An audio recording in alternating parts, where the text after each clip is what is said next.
پیارے نبی کی پیاری حدیث سہل بن سعد رضی اللہ تعالیٰ عنہ سے روایت ہے کہ رسول اللہ صلی اللہ علیہ وآلہ وسلم کی خدمت میں ایک شخص حاضر ہوا اور عرض کیا، یا رسول اللہ صلی اللہ علیہ وآلہ وسلم، مجھے کوئی ایسا عمل بتائیے کہ جب میں اس کو کروں تو اللہ بھی مجھ سے محبت کرے اور اللہ کے بندے بھی مجھ سے محبت کریں۔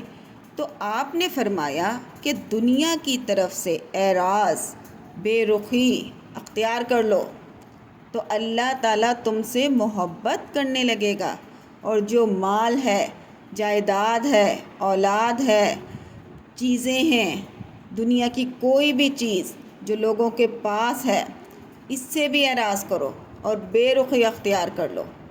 کسی کو دیکھ کر حسد نہ کرو، یہ خواہش پیدا نہ ہو کہ یہ چیز میرے پاس بھی ہے، تو لوگ بھی تم سے کیا ہے، محبت کرنے لگیں گے۔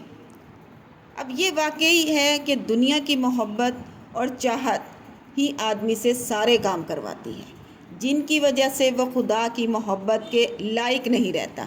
اس لیے اللہ کی محبت حاصل کرنے کی راہ یہی ہے کہ دنیا کی چاہت، رغبت دل میں نہ رہے۔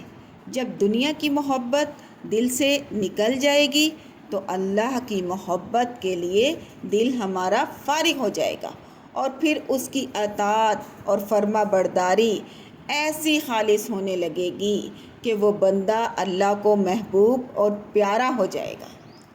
چلے آئیے عہد کرتے ہیں کہ آج سے انشاءاللہ ہم بھی دنیا کی محبت کو دل سے نکال دیں گے۔ یہ اولاد، یہ مال، یہ چیزیں، یہ آخرت میں کوئی فائدہ نہیں دیں گی، ان کا کوئی فائدہ نہیں ہے۔ اللہ تعالیٰ آپ کو اور ہمیں عمل کرنے کی توفیق عطا فرمائے۔ اگلی ویڈیو تک کے لیے اللہ حافظ۔